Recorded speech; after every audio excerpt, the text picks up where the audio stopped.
Good morning. मैं मीता बिश्नोई। आज हम लोग इस वीडियो में मैं आपको कुछ अपने पेरिनियल प्लांट्स दिखाऊंगी भी, उनके नाम भी बताऊंगी और बताऊंगी कि आप इनकी केयर कैसे कर सकते हैं। क्योंकि हम लोग का कई दिनों से फोकस है, खाली हम लोग देखते हैं कि विंटर फ्लावरिंग प्लांट्स कैसे ग्रो करें, कैसे बेस्ट रिजल्ट्स लेके आए, बहुत फ्लावरिंग हो हम लोग के गमलों में। यही हम लोग कई दिनों से यही कर रहे हैं, उनको रेगुलरली फर्टिलाइज करेंगे उनकी केयर। मगर अभी फरवरी आ गया है और आपके साथ जो हमेशा रहते हैं पेरिनियल प्लांट्स, वो उनकी भी तो जरा सा ध्यान देना पड़ेगा। और इस सीज़न में जब मौसम में चेंज आ रहा है तो आपको इनका ध्यान ज़रूर रखना पड़ेगा। और अगर थोड़ी सी केयर करते हैं तो आपके पास ये प्लांट खूब अच्छे से ग्रो करेंगे, अच्छी ग्रोथ होगी, मल्टीप्लाई भी कर पाएंगे। और अगर अभी केयर की तो पूरे साल ये हेल्दी ग्रो करेंगे। रीज़न के साथ बताऊंगी कि क्या इफ़ेक्ट होता है राइट मौसम में आप अपने प्लांट्स की केयर जब करते हैं। क्योंकि ये रहते सारे साल हैं, मगर एक्सट्रीम टेम्परेचर्स में ये स्ट्रेस में आते हैं, तब आप इनके साथ कुछ कर नहीं सकते। क्योंकि जब प्लांट स्ट्रेस में रहता है, चाहे बहुत ठंड की वजह से हो, बहुत गर्मी की वजह से हो, पानी कम हो, फर्टिलाइज़र ज़्यादा हो गया हो या इन्फेस्टेशन हो, उस समय खाली एक केयर होती है, बचा लो इस प्लांट को। तो उसके लिए सबसे पहली केयर आपको करनी पड़ेगी, जितने भी पेरिनियल प्लांट्स हैं उनके ऊपर ध्यान देना शुरू करना पड़ेगा, उनको क्लीन रखना पड़ेगा। क्लीन करना बहुत इम्पोर्टेंट होता है प्लांट के लिए, क्योंकि अगर क्लीन प्लांट होता है तो बहुत सारी प्रॉब्लम से वो बच जाता है।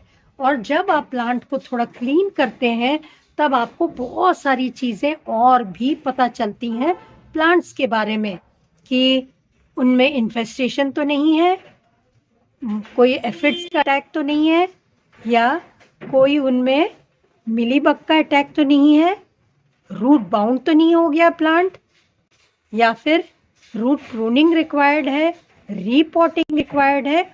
सारी प्रॉब्लम्स आपको दिखने लगेंगी।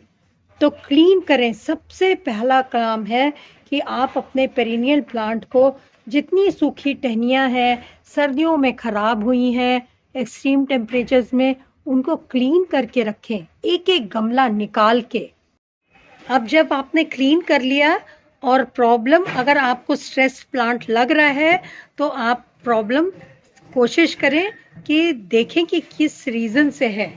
अगर आपका प्लांट सर्दियों की वजह से स्ट्रेस में था, बहुत ज़्यादा ठंड पड़ रही थी, आपको पता होगा कि वो एक्सपोज रखा हुआ था, गल रही हैं उसकी लीव्स, तो सारा क्लीन कर दें और उसको थोड़ी लोकेशन बदल दें। सबसे पहले क्लीन करने के बाद थोड़ा उसको ब्राइटर लोकेशन में रख दें। अभी फरवरी के महीने में ज़्यादा धूप नहीं है, ज़्यादा हीट नहीं है, ना ही ज़्यादा ठंड है, तो आप इसको ब्राइट लोकेशन में दें ताकि इसको अच्छी सी ब्राइट लाइट और सनलाइट भी मिले। आप मिट्टी चेक करें, उसकी मिट्टी ठीक है क्या, पत्तियां चेक करें, टिप्स चेक करें, टिप्स में कोई अटैक तो नहीं है। अगर ये सब आपने देख लिया और आपको अगर प्लांट फिर भी हेल्दी लग रहा है तो आप उसको धीरे धीरे करके फर्टिलाइज करना शुरू कर सकते हैं। इस समय फरवरी के महीने में आप फर्टिलाइज करेंगे तो प्लांट बहुत अच्छे से उसको एक्सेप्ट करेगा आपके फर्टिलाइज़र को, क्योंकि टेम्परेचर करेक्ट है और इस समय मिट्टी का टेम्परेचर भी करेक्ट है। प्लांट के रूट्स बहुत अच्छे से ग्रो कर रहे हैं उनमें और खूब अच्छे से न्यूट्रिएंट्स एब्जॉर्ब भी कर पाएंगे। तो आप बैलेंस फर्टिलाइज़र डालें इस टाइम। बैलेंस फर्टिलाइज़र के लिए आप न्यूट्रिएंट्स मेजर वाले देखें, नाइट्रोजन रिच, जो लीव्स की प्लांट के, क्योंकि पेरिनियल प्लांट में ज़्यादातर हेल्दी लीव्स चाहिए होती हैं, कुछ होते हैं फ्लावरिंग भी ज़रूर, मगर नाइट्रोजन रिच सब में डलेगा।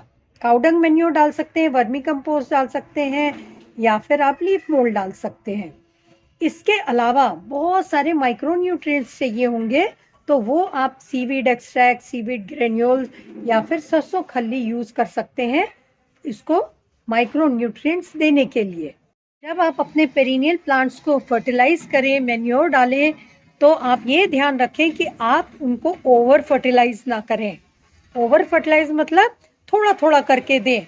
फरवरी के महीना, मार्च के महीने तक आप उसको थोड़े थोड़े दिन, 10-15 दिन बाद आप उसको फर्टिलाइज कर सकते हैं। ये ऑक्सैलिस है, ये बल्बस प्लांट है। जो भी बल्बस प्लांट आपके पेरिनियल है उनमें थोड़ा बोन मील भी डाल दें। उनमें पोटेशियम अगर डालते हैं तो काफ़ी इफेक्टिव रहता है। अब नेक्स्ट देखते हैं, आप अपने गमलों को चेक कर ले। अगर गमले टूट रहे हैं या रूट बाउंड हो गया है प्लांट तो आप उनको रीपॉट कर ले। अगर जड़ें बड़ी हो गई हैं तो आप कुछ प्रून कर सकते हैं।